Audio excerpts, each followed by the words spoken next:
Okay, so it is recording. Hopefully I'm doing it correctly. So I know you're all on mute now, but at any point, if there's a question or something, you can feel free to, I think there should be a button, where would it be? You can do a reaction, you can put a hands up or something like that. So, or just unmute and interrupt me. I'm okay with that. So I know most of you know me. I'm Cameron, the new coach at Active Life. And some of you already know my story, but I'll give you a brief intro of who I am and how I've gotten to here. So like I said, I'm a strength and conditioning coach. I grew up playing baseball at a competitive level. So I played for the Ontario Blue Jays, played for Team Canada, and actually went to the US on scholarship when I was 18 years old. And those times were, as much as there was success, there were challenges as well to overcome in order to achieve those things. At the age of 13, I overcame Hodgkin's lymphoma cancer. I battled the disease for 6 months, going through chemo and radiation therapy. A couple years after, I had blood clots in my arm. And then a couple of years after that, I tore a ligament in my elbow. That brought me home from my scholarship in Louisiana.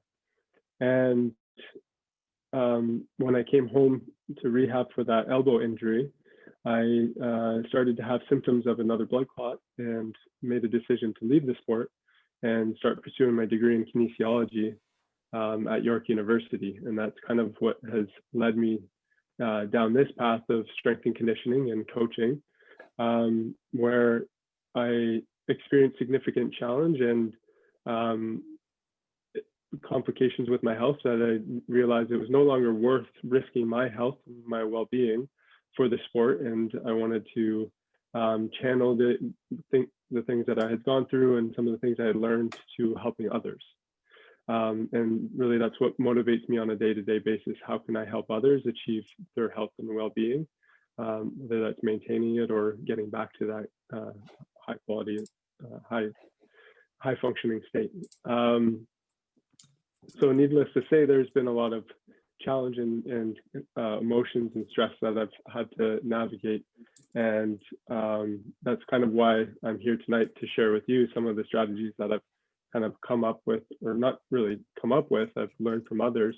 But I think there's some things of value that I can share with you tonight.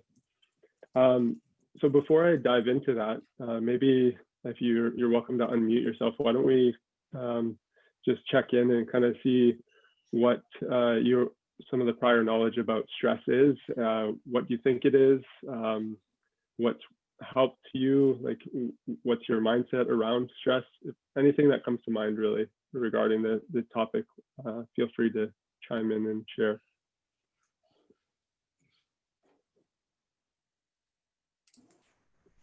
If I can jump in, my name is Amy, and for me, stress has been a big part of my life. There's been positive stress and negative stress. And from what I've learned is that even the positive, like the good stress, can have an effect on your body as well. And I am really trying to find a way to handle stress on a daily basis because it has affected my health in the past. So I'm really curious to learn what strategies you've used for the good and the bad. Right. Thanks for pointing out that there is good and bad, and not all stress is negative. I don't have any stress. No, you mentioned that last week. You're retired, yeah. So I don't have a lot of stress right now either, but I've had a lot in a career as an executive. And I didn't turn to eating. However, I did notice that when I was under a lot of stress, I would gain weight or I would feel more lethargic. And now that I don't have stress, I don't have any of those symptoms. So that's kind of fun to notice the difference. But for me eating was never a big thing, but I did find that when I was under high stress, working out was a good way to get to deal with it or to get rid of it. And Right. for me, cycling is always a big one. You know, I'm totally unstressed after I've been on a good long ride. Yeah, definitely. Exercise definitely has a way of balancing us out and making us feel good. It's interesting too to note that even though you didn't resort to emotional eating, but when you were feeling stressed, you put on a little bit of extra weight, and when the stress wasn't there, that seemed to go away as well. So that's something I would like to come back to at a certain point as well and touch on maybe briefly. The challenge with the talk tonight too is, as I was preparing for this, there was so much to say, and 30 minutes really is a short period of time, so it's hard to do it justice, but I'll do my best. So what stress is, I'll start with the basics really. A stress is essentially something that disrupts balance, right? So our bodies are always fighting for what we call homeostasis, and it's a state of balance. And no body is always completely balanced. There's no such thing. We know that movement is such a big part of life, right? Everything is always in transition. It's a dynamic process, right? But our body's always doing its best to manage that kind of baseline level. And so a stress is anything that can impede or disrupt that state of balance. And the response to it is something that's predictable, and often, hopefully, we can it's reliable. We can expect a certain outcome from it. To give you an example of that predictability, that reliability is, for example, a hot day. We know kind of what generally happens on a hot day, right? You start to heat up, your body temperature starts to warm up, you start to perspirate, so you sweat, you lose fluids, right? And then at a certain point, you'll become thirsty. So there's this kind of cascade of reactions and responses to that initial heat. And then with that thirst, we're gonna drink some water and replenish those fluids that we lost, right? So that heat is the stress, and our body fought to maintain homeostasis or balance. Any questions with that? I hope that's pretty straightforward, yeah. And so, as Amy mentioned, there aren't just like there aren't just bad stresses. There's some good stresses and bad stresses. And so really there's a whole range of different types of stresses.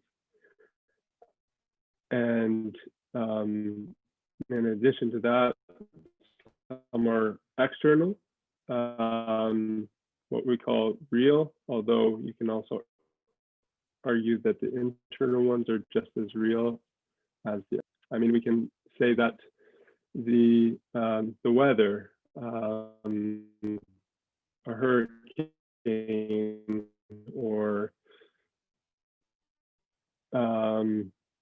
the current pandemic, these are external stresses that we have to adapt to of a threat.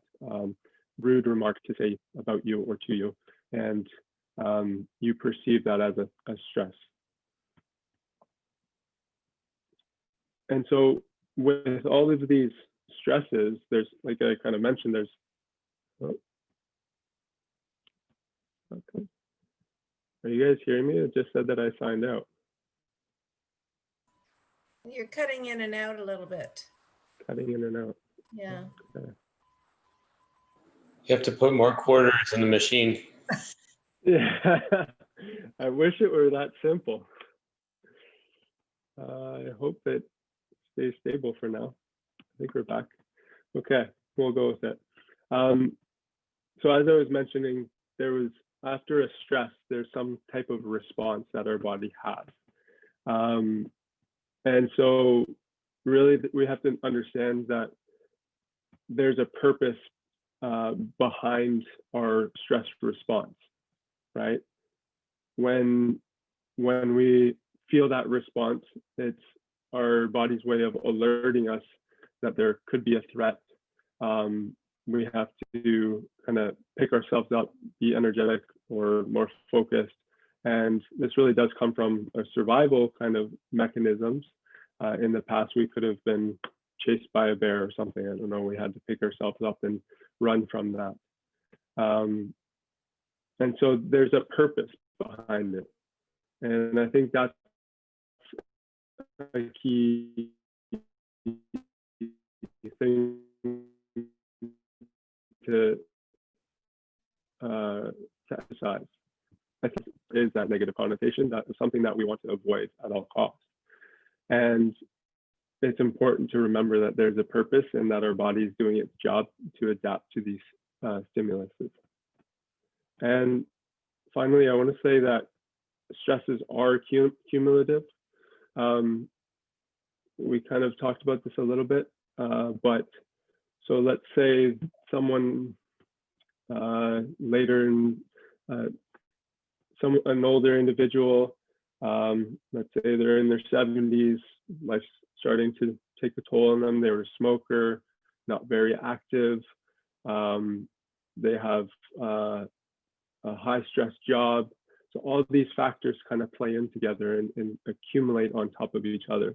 And when you compare that person to, let's say, a young 20-year-old who's fit, their parents pay for their food, and they don't have many stresses, right? And so they're much more resilient and able to adapt to those stresses, right? So I think the difference between what makes a difference between good and bad stresses really is what I said earlier about there's a reliability and a predictability to stress. So when we start in this like homeostasis balance, we have a stress and then there's a stress response. So then we go through a phase of becoming more alert because there's this disruption in balance. And then after that, hopefully that stressor is going to be removed and there's a recovery phase or a rebuilding phase. And then we enter in a new baseline, right? So I think the key here is to note that the recovery and the rebuilding phase, right? We are able to adapt to stresses, assuming that we are recovering from those stimulus, right? If there's, like I said, there's an accumulative effect of stress. So if there's a high level of stress and our body's not keeping up and we're not recovering from it, we're not giving a moment to bring down those stress levels, that's when it can become problematic. So we have to give our system a chance to recover and rebuild. And to give you kind of the example that's obvious, I mean, in my opinion, is exercise, right? Exercise is a stress. We go to the gym, we work out, we stress the system, the muscle, we feel some soreness, we tear the muscles at a micro level, there's some inflammation. But then we also go home and we fill ourselves up with good nutrition and we start to relax and rest, and we have a good quality sleep. And so we're giving our body this chance to repair and restore itself. And then the next day or a couple of days later, because we've gone through that recovery phase, we're now a little bit stronger and able to lift a little bit more weight or run a little further. We've adapted to that stress, right? So we've become more resilient. And it was that stress response was tightly linked with that recovery phase. We need that recovery phase in order for it to be beneficial. So we need to be mindful of when we're overtaxing our system and if we're not recovering fully. I'm just going to pause and take a breather because I know I'm throwing a lot of information at you all at once.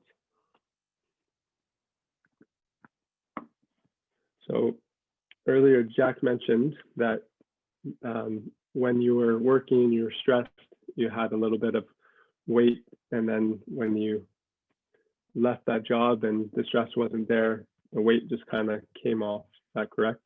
Thumbs up. I think that's, if I heard it right. Yeah. So that's an example here of maybe where you weren't allowing yourself that recovery, that you weren't, that there was that constant level of stress, right? And I think we can all kind of somewhat be aware of the response, the natural responses to stress. Heart rate starts to rise up, the body tenses up, our breath becomes more deep and lengthened, or sorry, shallow, right? And so when we're constantly stressed and there's that high level of stress hormone, that can kind of lead to breakdown of muscular tissue, and we put on some fat, and that's kind of where that comes from.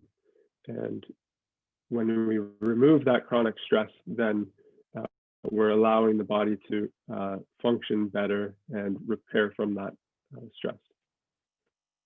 That is clear so far? Any questions? No, good. So as I've mentioned, and I'll repeat it here, is really the stress response is something normal. It's purposeful, and it's not necessarily something to be feared of, right? Frankly, it's actually something that we can lean into and use for our benefit to become more resilient. But we do have to be aware of kind of the mechanics of it and how it will affect us. And I think we're all uniquely individual, and we have to be aware of ourselves and our stress levels and our tolerance to those stress levels. So there is kind of a sweet spot, like a Goldilocks approach to stress and stress management. There is research that proves this as well, supports it, and you can kind of use yourself as an experiment to kind of investigate this, in that we all have our own preference for stress levels. Some people can tolerate higher levels of stress and still perform well in their job or sport or whatever it is, and some people don't have that same tolerance. And maybe this has to do with over time, have been exposed, like I was saying, and adapted and became more resilient to stress. These things play in here. And so I guess part of what I would invite you to do is spend some time becoming more aware of your stress levels and your response to it, and kind of flirt with that boundary, so to speak, right? Because then you can find your sweet spot and maybe even push that a little higher where you have a higher tolerance, but it's always managed with that recovery phase. So that's generally the basics of stress and how it works in the body. I did say I was going to touch on emotional eating and how it factors into stress before I run out of time. So emotional eating, as we kind of alluded to earlier, people would say, "Oh, that's horrible," or "That's a bad behavior. I shouldn't do this." And maybe there is a spectrum. There is emotional eating in kind of a more controlled setting, and then there's also falling totally off the wagon and completely binging and it being like a full month or a long-term thing, and something that's obviously not healthy. But I think the thing with this is that we need to recognize what purpose that has in this process, right? when we have a stress, we typically want to do something to remedy or alleviate that stress, right? And maybe that is removing yourself from a situation, but sometimes you're not able to do that, and there is that constant level of stress that is high all the time.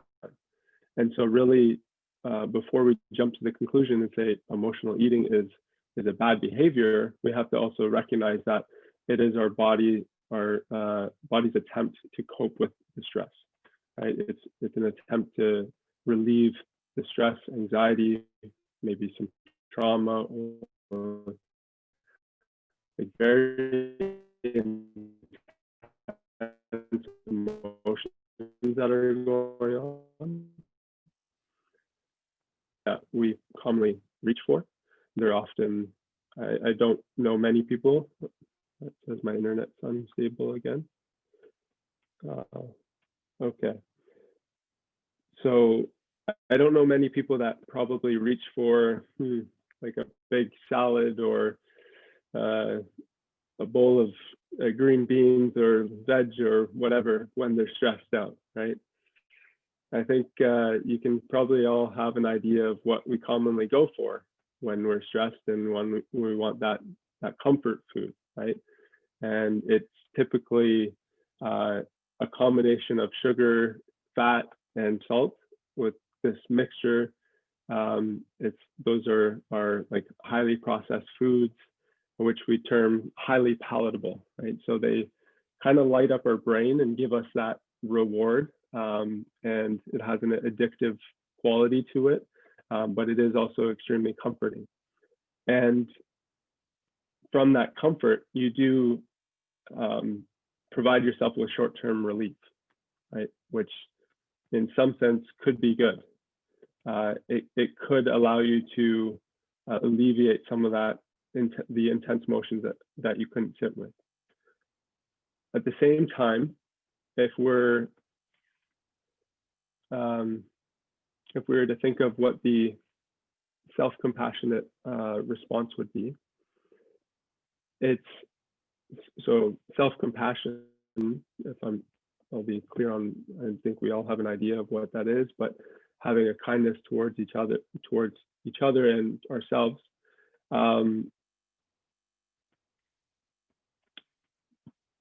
But self-compassion is also about not just thinking about ourselves in the moment, it's also thinking about our long-term health and well-being, right?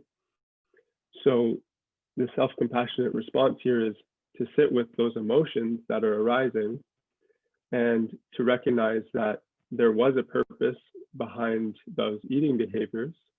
And so we don't necessarily want to or need to feel guilty or shameful for those behaviors. But we also recognize that they're not going to serve us in the long term. So we need to maybe build some strategies around that to come up with maybe a more positive coping mechanism, right? And as we said before, I think there is moderation and balance in having like a small portion here and there of comfort food that could be okay, but it's when it becomes like a constant thing over time that is out of control, that's when it's problematic. And we need to meet ourselves with compassion. And if that happens, maybe there is an initial feeling of guilt and shame, but it's recognizing why that's there and coming up with those strategies to move forward. So that'll bring me to the next point of what are those strategies, right?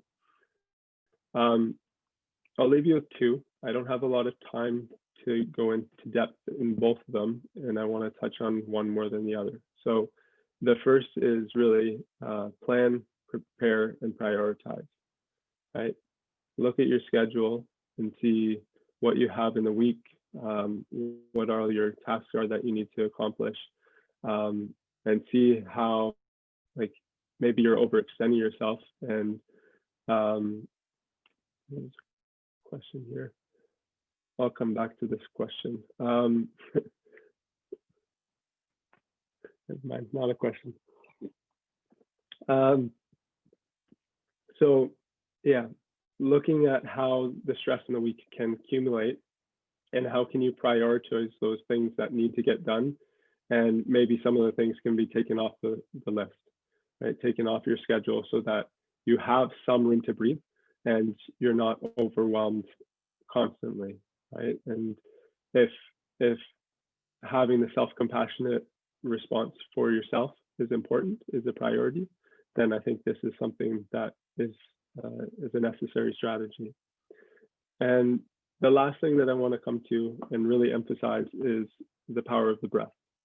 That's been kind of my tool numero uno for my whole life.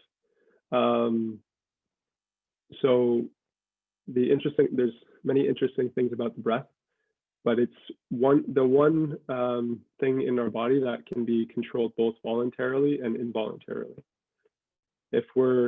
Even when we're not aware of it, we're going to be breathing because that's what sustains life. But it is something that we can bring our awareness to and voluntarily control. And by controlling our breath, we actually can indirectly control our heart rate and muscular tension and that whole kind of cascade of responses to stress. So when we take deep breaths and particularly emphasize that exhalation, we are actually stimulating the nervous system to relax, right? And I've heard numbers as low as 3 deep breaths is enough to kind of downregulate or calm the nervous system, right? And so when you're in that stressful situation, you're maybe, because we're talking about emotional eating, you're sitting in front of that tub of ice cream and you're ready to just like chow down on the whole thing. Maybe you're gonna stop and take 3 deep breaths and think about how you're feeling and why you're in this position, right? And I think the more we come back to that breath, the more likely we're going to be able to really identify what the compassionate response is. I want to kind of leave on one more point. And so I think for me, when I sum up stress management, I boil it down into 3 factors. I touched on one of them, self-compassion, right? It's really identifying what is in our best interest, both in the short term, but also in the long term. There's also the self-awareness piece, right? It's recognizing why are you making the decisions that you're making? Are you aware of your response, your stress response, your heart rate, all these things? And are you able to then self-regulate, right? Are you able to make those decisions to help yourself and navigate these situations? There is a quote by Carl Rogers, who's an American psychologist, and he actually says, "The curious paradox is that when I accept myself as I am, then I can change." And so I leave you with that quote because I think, again, self-compassion is a huge piece in this as we age. And so even if some behaviors may not be in the interest of your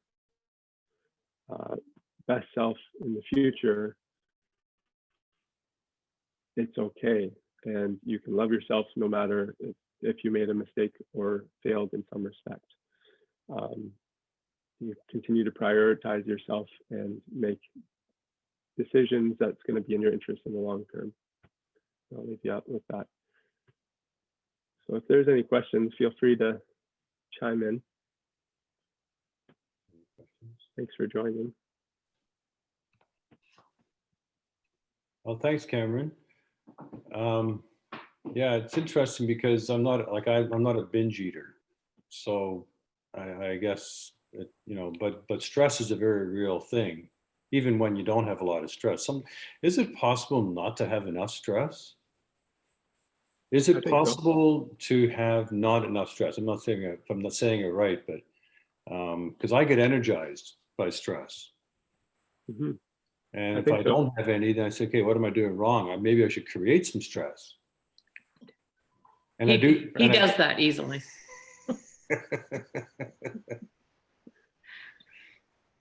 Yeah, I think there is such thing as not having enough stress. Right? We need stimulus to, I mean, again, muscles, they break down and become frail and weak, right? And so we need to give it that stimulus to at least maintain the strength that you have, right? And that can be said in other aspects of life as well. Cognitively, we see that when people aren't stimulated enough, their memory and cognition can decline later in life, right? And that's why things like Sudoku and crossword puzzles and things like that challenge our brain, those are good stimuli to help maintain and become a more resilient system. Yeah.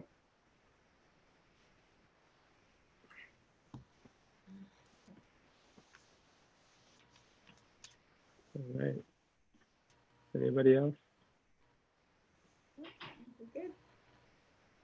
Cameron, quick All question. good? I always forget to Sure. breathe. Have you, over Yeah. your experiences, I mean, if you're forgetting to breathe or not recognizing to breathe, have you developed anything to kind of like trigger yourself to help remember? I still forget too. I'm not saying to do this, but I did. I have a tattoo that means actually breathe. So that's just to emphasize how important it is to me. Yeah. Okay, There's a interesting. longer story.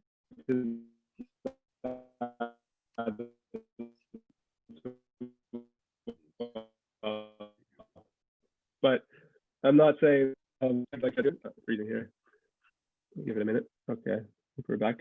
I think again, having a little bit of space in our schedule helps us also recognize, like, have the ability to be aware of how we're responding to our environment and people, what they're saying or doing around us, and like how we're just relating to the world and how we're feeling.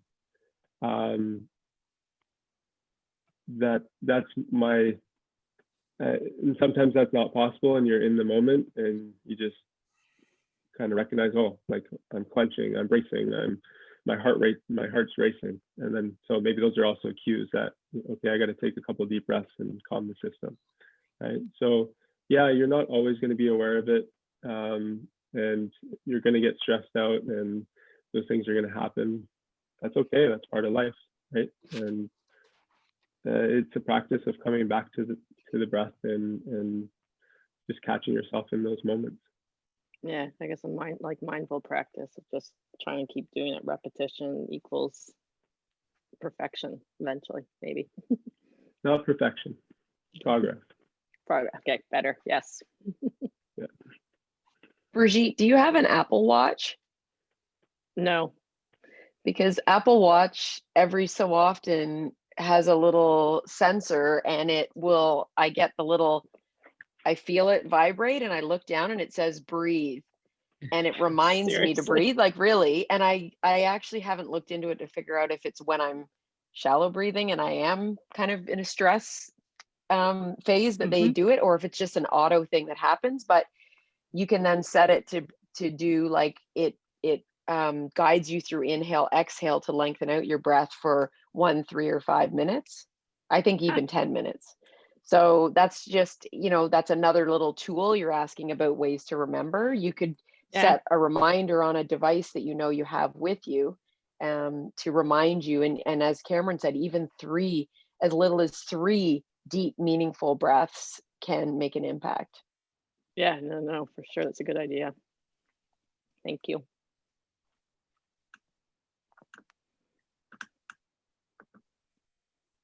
I think that wraps it up for tonight. So thank you all for joining tonight. And I guess we'll see you next week. I believe Mark will be leading next week. He'll be discussing the importance of hydration. see Mark's on the call. Do you have anything to say, Mark, about your talk? It tastes better today than yesterday. All right. Nope. All right. Cricket. Thanks, Cameron. No problem. Thanks for Really joining good. us. Thank you. Thanks, Cameron. See you. Thank all. you. Night, night, everybody. Night. Night. Night. Bye. Bye.